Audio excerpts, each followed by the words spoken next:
Hello, everyone. Welcome to Spiritism at Noon here at the Spiritist Group of New York. We are currently studying the book A Full Life, and we are studying chapter 11, Trust. The book was written by the Spirit Joanna de Angelis through the mediumship of Divaldo Franco. So I'm going to start reading, and as always, we will stop so that we can make comments and see if we have some questions. Chapter 11, Trust.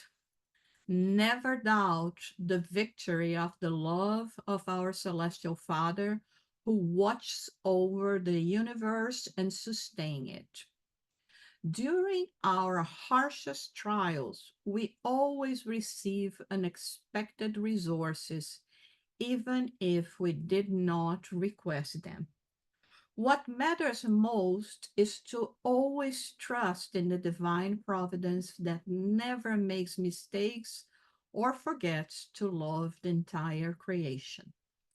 If the caterpillar thought about it, it would question the possibility of leaving a slow crawling casing to transform into a beautiful and weightless butterfly gliding in the air. If it were a matter of reasoning or belief, millions of microscopic lives could not give any credence to the fact that their union forms highly complex mechanisms, such as cellular conglomerates and other expressions of life. A sometimes insignificant seed would certainly doubt its potential to develop the infinite varieties of colors and forms that dazzle the human imagination. A delicate flower could not conceive of being destroyed and replaced by a fruit. In the universal order, everything has a specific destiny and a bond with the divinity. And this is refutable energy exchange, the love that harmonizes everyone and everything, produces what has been programmed by God, the first cause of all things, whose effects never cease to create different forms and expressions. The transformation mechanisms that lend equilibrium to the cosmos are countless and unimaginable, from fantastic seismic convulsions to the delicate fragrance that fills the air. Okay, let's stop here.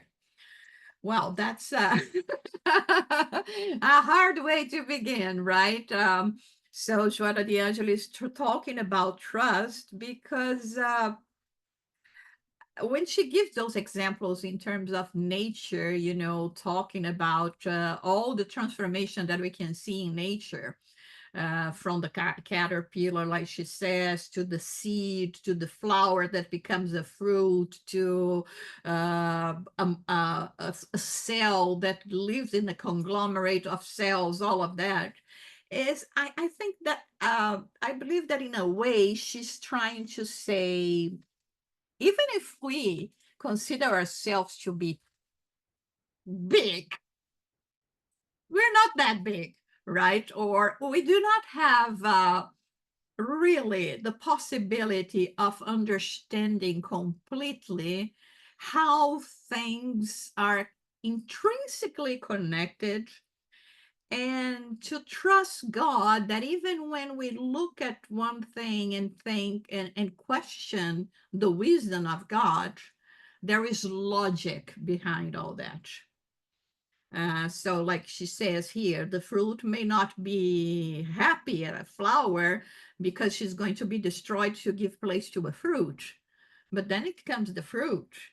And what is more important is in this chain of events and everything that is connected that represents the work of creation. So for us, in the current level of involvement that we find ourselves, it is so hard. We can appreciate, but not fully, or maybe we can appreciate, but of course not understand how, you know, things are connected and the importance of each one of them so that we can have balance, we can have equilibrium in nature. And this is one thing that, of course, scientists in their fields, they study a lot about, that even composes the law of destruction when one thing has to end for a new thing to arise, which is what we are talking about here in terms of, the caterpillar that becomes a butterfly as well. So, but everything that she's talking about here is to lead us to what she's calling our attention in the title, to trust. You may not understand, but do not believe that there is not a reason behind all that, that there is not, the creator, the first cause of all things that never cease to create different forms and expressions. So she's basically asking us not to limit our vision to just things that we can fully comprehend. Any comment or question? Oh, yes, Sonia. It's very, very nice to see this explanation because I really believe we have God everywhere and this kind of connection. And because many times we look for someone that is still not understand about this, and then we are not able to deeply understand, then we always judge all, and this caught my attention. Then everybody has a touch of God inside, and this is very good for me to know because many times it's so difficult to forgive, to understand, and think like this for the others. And with this, we have more substance to understand others. We all son of God. We Yeah. always, we all the same, and it's very, very uh, important to me to exactly understand this. Mhm. Yeah, while we were talking, it came to my attention, the cover of the book that is just behind me, right? And I began to see, like, the hand as being the hand of the creator.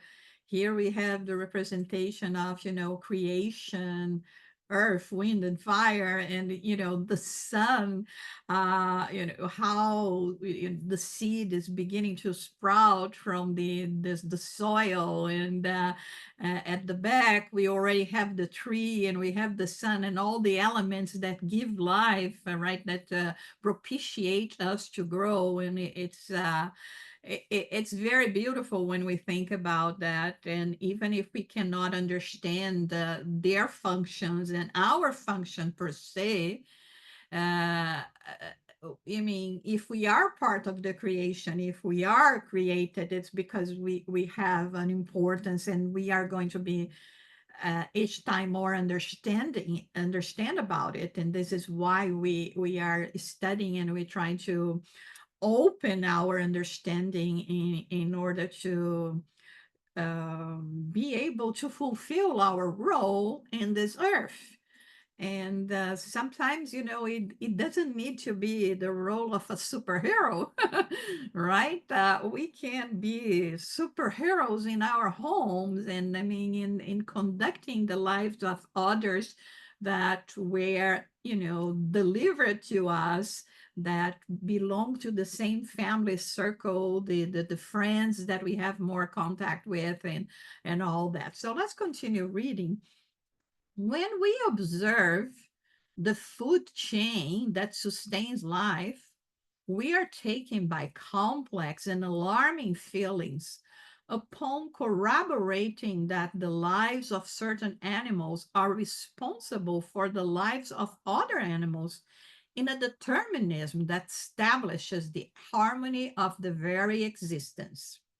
Initially, we are surprised by the aggression and the way in which some are destroyed for the benefit of others that will be devoured next.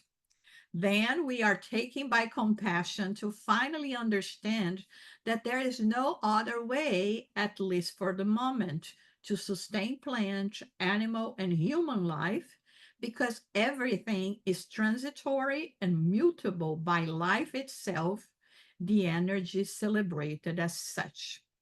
Adapting to the impositions of the facts, the human being must submit to the events that carry out the fatalism of evolution.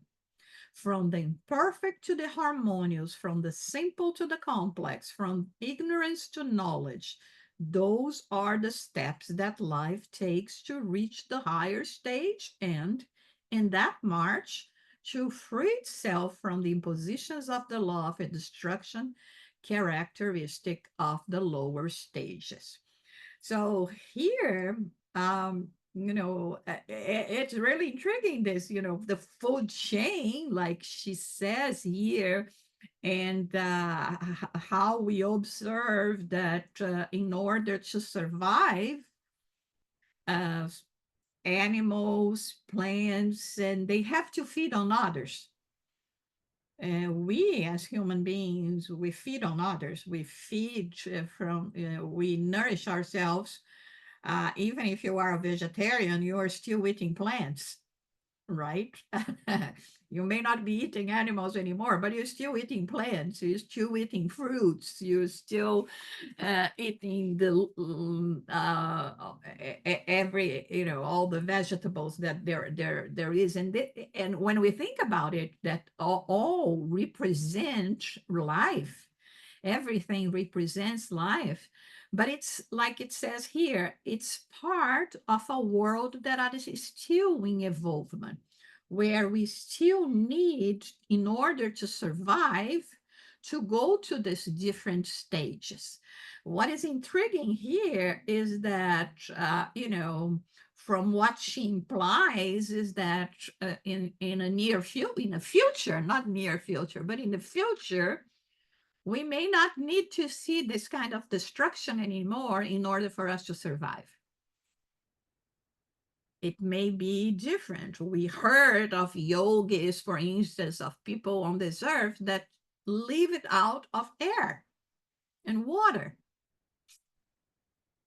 And so, they are really few, but it's already happening. Who is to say that in the future, I don't know how distant from now, we are not going to be the same. And so we will really have just those other forms of life in a different sense. Any comment or question? Yes, Marcel. I always worried about this because I love to eat. I am vegetarian, but I love to eat. And always when I'm reading books from Andre Luis, and they are always drinking water or soup that is water, I'm thinking about I will suffer there because I'm not evolved in this kind of, world that I'm not able to eat anymore, fruits and vegetables. And I always thinking, I think they are so wonderful with us. They will give us, plasmid, some kind of food Uh, because we need. Imagine here in this planet, I don't know when this could happen. mhm. Yeah. Yeah, I mean, we cannot forget that even when they are talking about Nosolar, the director of Nosolar took over 200 years for him to convince people to go to a transition in terms of, changing their way of eating, because it would be more beneficial to them, which is, it's a trend that we are seeing in our planet today. There are much more vegetarians and vegans and other forms of, searching for nourishment that would be more beneficial to our health. And so, I think this is going to be happening by stage, and that we have a different constitution, physical constitution, that requires a certain type of energy, that of course when we are disincarnated, it's a different kind of physical constitution that we will have, that no longer will require the kind of food that we have now. So it's a different thing. Maybe, this transition is not going to be that Easy. Not, as not will be easy. huh? Not, it not be easy for me, I think. Yeah, right. Okay. I mean, if it's only about the food, I think it's okay. But, the other things could be harder. Ah, So yes, for sure. could be to adapt. I imagine you had to go through that yourself. I'm a vegetarian as well, and I remember that when I started being, I was 17. I mean, I completely changed my way of eating, and I mean, I could never believe that I could go through that, and I did, and how much we change, and our taste changes, and all of those things. So it may not be that hard. So Yeah, could be. okay, so let's read more.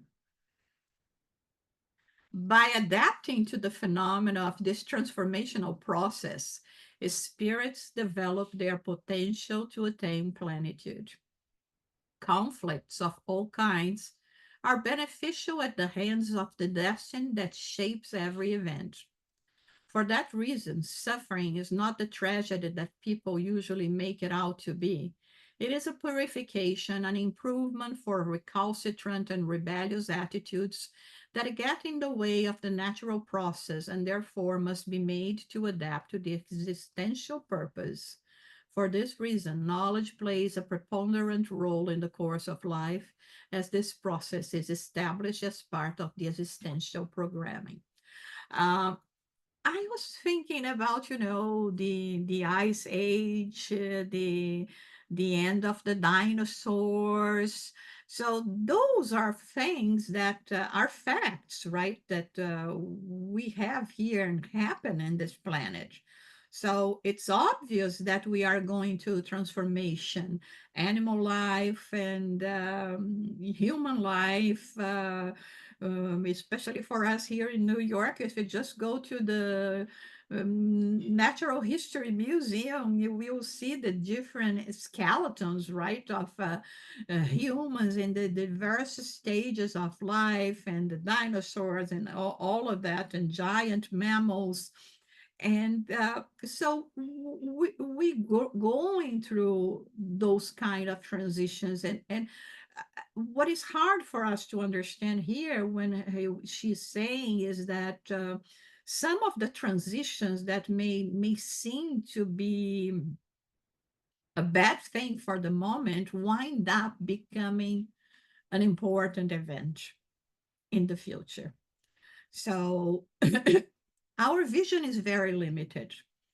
And since we do not know the whole picture, it's hard. I mean, I'm like a little piece of the puzzle trying to imagine what the puzzle is.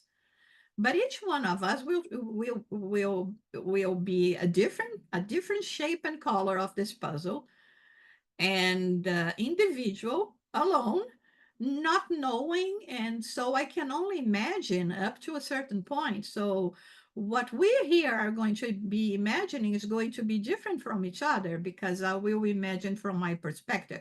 So let's say that I'm a blue piece will, have a tendency to imagine that more blue is coming.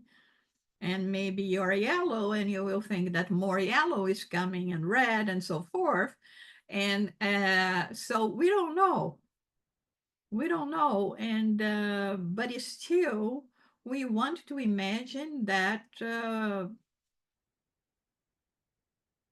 we know, all right, and that we understand it. That's impossible because we are not seeing, we don't see the big picture.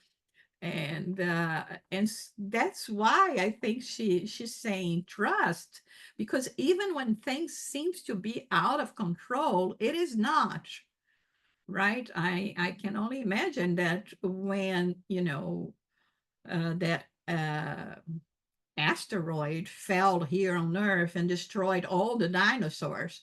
If you were there observing, you would say, oh my God, what a destruction. This is horrible. Look at what happened. It killed all the animals. It affected the soil, the planet, and this and that. But it was only thanks to that we were able to start inhabiting planet Earth, because otherwise, how could we be living on a planet Earth with dinosaurs, right? So, and this, I think, is also like, a way of she's saying to us that, keep your minds open. Uh, and trust. Don't think that because things do not seem to be as they should, according to your point of view, that they're not. Okay, any comment or question? Okay. Yes, I know. And it means then all those disturbings all around our planet, about weather, problems with weather, wars, and all this disturbing is part of one depuration process, maybe.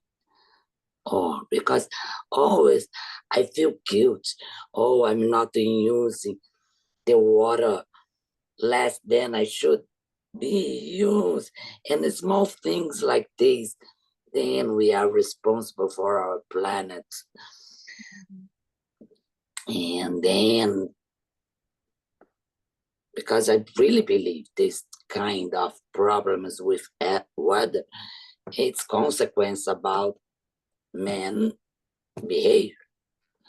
And but maybe it's part of one depuration, purification process in our planet. I don't know. Tell me something. Yeah, I think that we have both things, right? We have the natural, let's call the natural disasters that if they at a certain moment, when we call them disaster calamities, they provoke a lot of pain. In the long term, they can be considered to be, an important event in spite of the pain that they caused. So we have natural disasters that are part of a planet, but that belong to a system of planets, right? And that is subject to the variations of weather, of the moving of the core of our planet, all of those things that represent evolvement, represent growth, and a way of propitiating a better life for us. So, although it's very hard for us to understand, I know that there are people that they are farmers and they are used to crops, and sometimes they have to go there and destroy everything to start in a different crop and this or that.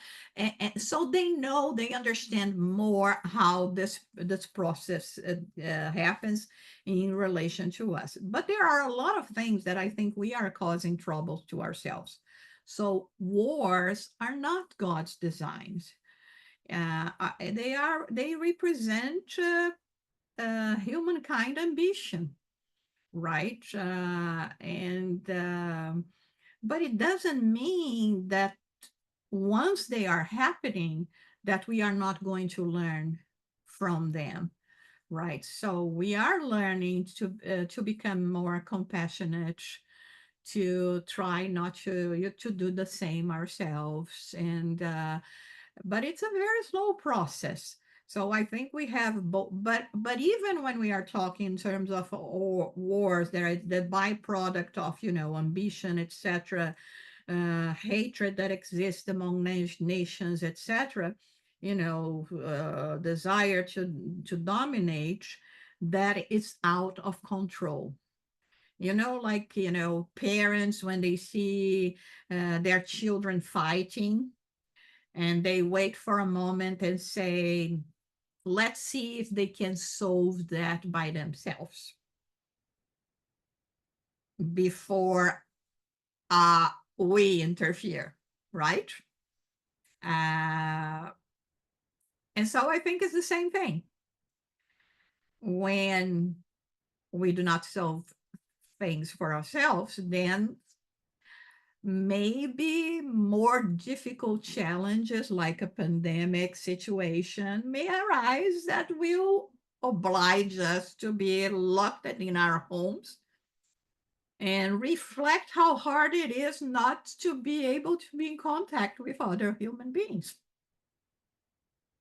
And once I'm free, what do I want to do? Is go there and fight with them and promote wars? And I mean, unfortunately, this is what happened right after. But you see, it shocked the world. It's shocking the world till today, and everyone is trying to avoid that. So I think we should take into consideration both these situations.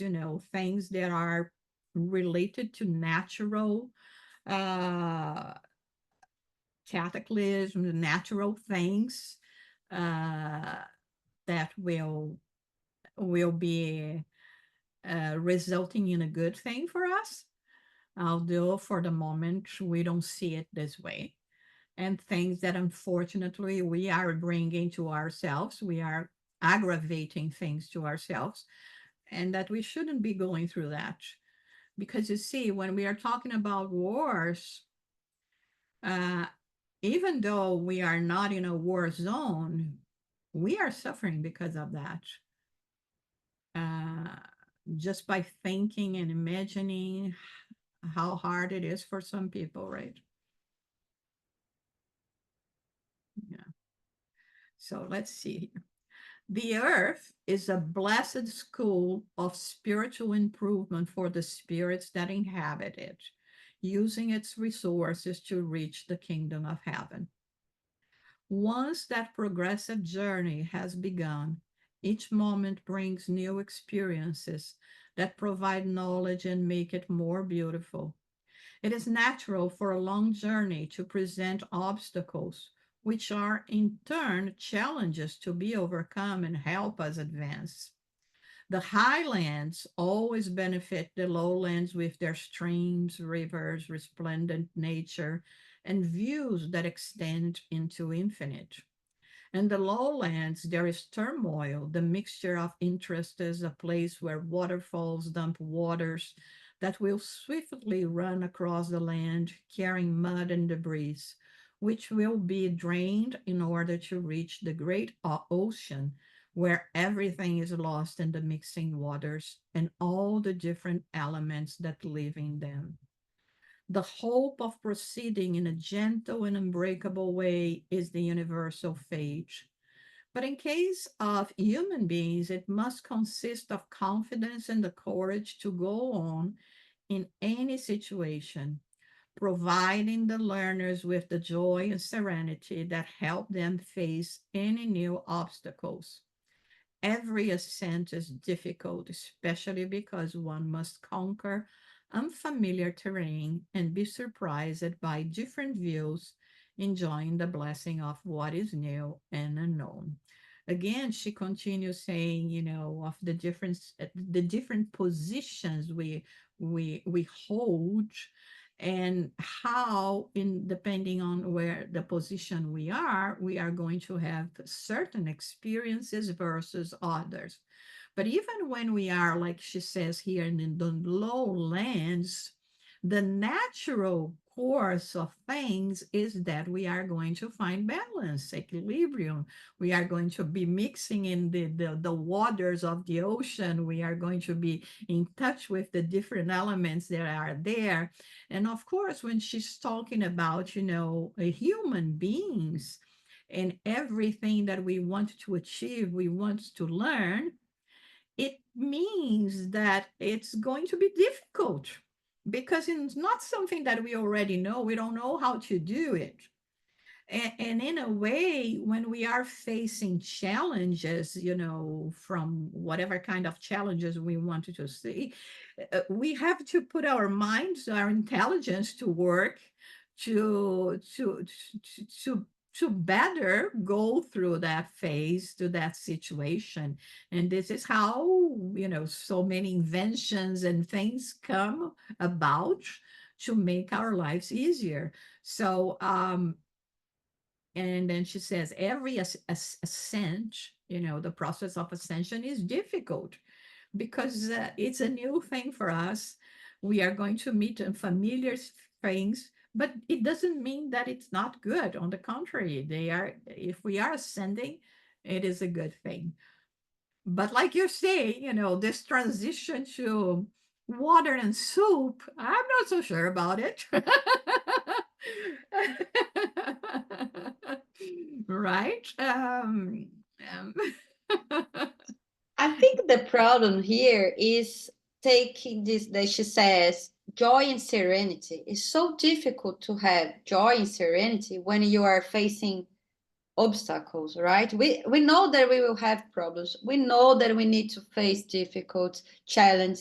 The problem is getting this way with joy and serenity, because yes. I know that my son is growing up, is almost a teenager, and I know that will be complicated.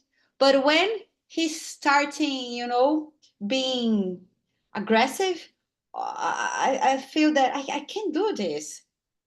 Who is this guy? I can't be. Oh, I feel joy. I feel serenity. I don't feel this kind of things. So she's giving us the way that we need to do, right? But Mm. I don't know how to feel this joy and serenity. I wish I could do this, but I don't. I think this is what we were trying, first we are enlightening ourselves, trying to understand all of that, then to be able to live in our day-to-day lives. And that's why this lesson is called trust. You have to trust. You have to trust that even if we go through different phases in our existence where we are, discovering ourselves and are going to be much more, uh, rebellious, so to say, because now, my brain works in a different way, and I feel more like an adult, like you're giving the example of your son, for instance. But we all went through that. We all know that in one way or another, some people, of course, with more difficulties than others, but we know that this will pass as well. And this is just a phase, right? And hopefully it's just a phase, and it's part of, the discovery of thinking, oh my God, now I know everything. Now I'm a grown up, or all of those things. But I think, what she's trying to say here is, this is where trust comes. That even knowing that things are hard and difficult, um, there is no reason for me to lose my serenity, and even not to pay attention at other things that are okay in my life, that are motive of joy. Because sometimes, we just focus on what is wrong, and then you lose your joy because of 10%, and there is 90% of things that are, motive of joy to you, and you're not paying attention. So I think it's, this kind of balance that we have to find. But again, it's not that she's not saying here that it's not difficult. It's difficult. It's unfamiliar. Like you say, I don't even know my son anymore. In certain, in certain way that he is behaving, it's no longer my little boy, right? And yeah, this is it. This is really hard. But and you know what? In a way, I think this is the perfect example of what she's trying to teach us in this chapter.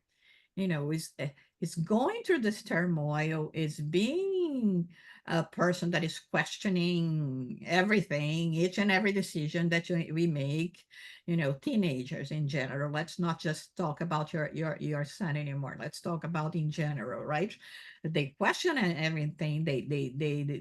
They are constantly trying to check us and defy us in each and every decision, and brings us a lot of worry in what are their decisions, because they feel like a grown up. They are not grown up yet. They can, mess up their lives pretty seriously. But then they really become an adult, and they do well in life. So there was this period of completely turmoil, and then they rise and become individuals that the society are going to be proud of them, whatever their contribution to the world is going to be. Yeah. So I think it's we need to to be like trustful that everything will be yeah, okay. We yeah, are doing our best. When the problem is this uncertainty, and yeah, she's telling us to feel this trust, to mm, feel that you need to feel that the confidence that is you are doing. yeah. You know, I think this is the problem. I think the serenity we will feel if you have confidence, if you have trust. Maybe it's this. And you see, especially when we are talking about children, right? They are seeds, they were planted, and in a way, we want to see them in full growth immediately, but the process takes time. And sometimes, their leaves are not going to be that bright. They can be a little dry, or this or that. But at the end of the day, they are going to become, this beautiful tree that we see here in the cover of this book, filled with green leaves and representing life. But the whole process is very hard. And the thing is, we want to see kind of overnight, even in ourselves, not only in others, but we want to see this progress overnight. And like you said, the best we can do is continue doing the best we can do. And yes, go ahead, Sonia. And for them, it's not easy because Yeah. teenagers are not able to understand all this transformation that happen with them. Mhm. And then in, to have the serenity, it's a very good tool to use your mind to understand them, and then could be so punctual to guide them. Because without serenity, we are not able to use our mind in full bright when we need to understand and to be like guiding for them, to guide them. You need to be so smart. When you can say something, we cannot say something. Where we can use the examples by others. In fact, we are that sharing with them something, and then the serenity, it's a very good tool for me in this moment. Then let me share something. Last week, I was in a call and someone was so sad, crying, and then I tried to talk and everything. Then I share some. This person said, "I never achieved this. It's so difficult. I will never." After third never, and look, I believe you are. Looks like a start of depression. Then we need a professional person, because I really don't know what tell you, what can say, what I can. But during this conversation, I start asking guidance. I was calm, that I had like some serenity inside me, and I start to ask, please give me something to share with this person. And then the talk continued. This person was so negative. And I start to talk some things. And then I repeat, I really believe we need a professional person to understand more about this. And then finish the call. Next morning, I start to search about depression. What you should say, what you shouldn't say. And then, for my surprise, everything I said was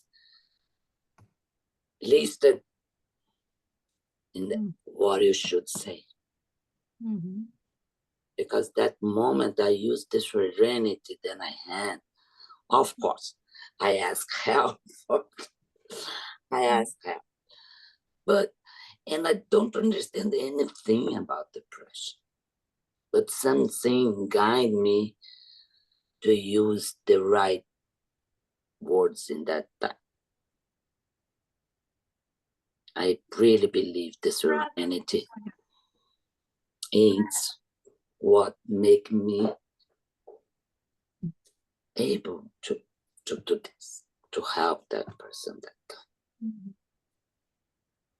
Yeah, it's the trust. It's the trust that there is help, there is guidance, and if we place ourselves in a situation where we really want to help someone, there is going to be this help, right? It's amazing, and sometimes we see that so clear, like, how come I was talking about something that I don't know, and all of a sudden I was saying the right things. Okay, now we know, right? We already know, but it's so good when we come to this realization that attests to us that we are not alone. And if we are connected in goodwill to help, to be there, there's no way we are not going to be connecting with good spirits that will try to help in one way or another, and we are the vessel. So let's continue here to finish. Um, the hope of proceeding in a gentle and unbreakable way is the universal fate, But in case of human beings, it must consist of confidence and the courage to go on in any situation, providing the learners with the joy and the serenity that help them face any new obstacles. Oh, sorry, I read that already, right? Let's go ahead. Thus, disease and disincarnation, that phenomenon of assessment of results, are also responsible for assessing the virtues already attained. So focus on the everyday lessons to feel joy more readily and exist the stage of uh, uh, suffering and complaining in which you are lingering. Think rationally about every occurrence and do not consent to playing the role of the victim. It will only obnubilate your reason so that you may feel the joy of an apprentice that moves towards conquering his or her freedom. Look at an onion and you will see how the outer layers are rough, but they get softer toward the center where life is in germ-like form. From that phase on, you will penetrate the continuing visible layers that lie beyond the world of form. Likewise, abandon what is crude and grotesque for what is delicate and virile, which is the very essence of being. Trust and do not halt your march. Let nothing make you uncomfortable because you are in transit. Later, you will hear the sweet melody of integral peace playing in all things, vibrating with enchantment and blessings. Therefore, never question the support of God and God's ministers in the symphony of love that is life.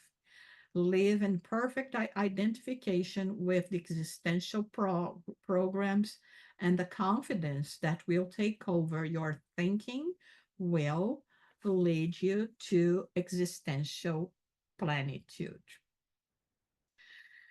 So yeah, I just wanted to check something here in the text. Let me see. Let's see if it's correct. Hmm. Let me see. So focus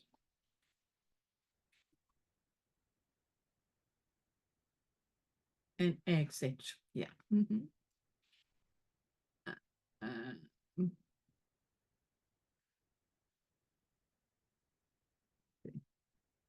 and exit. So, uh, yeah, so focus on the everyday lessons to feel joy more readily and exit the stage of suffering and complaining. Uh, You know, it is hard because it is inevitable uh, not to say anything when you are facing challenges and suffering in your life. But you know, one thing is presenting yourself truly, and another thing is just being complaining because everything happens to me, or because this and that, and when you place yourself as being the only victim that existed in the world, that is somehow you've been singled out to suffering. And this is what she's advising us not to do. It's part of our process of growing. As hard as it can be, it doesn't mean that you have to, uh, you know, to behave in a way that you are going to be fake, like, or trying to fake even to yourself. Oh no, everything is great. How come everything is great if certain things are happening? So this is not what we are talking about here. We are talking about, be having as much joy and serenity as possible, because otherwise you're just going to complicate things. Even when you are ill, if you just think about, oh, this is horrible, and then you cannot even think clearly to go and look for a doctor and go and follow a treatment and all of those things that we need to do in order to progress. So this is what she's talking about here. And it's interesting how she used the example of an onion, right?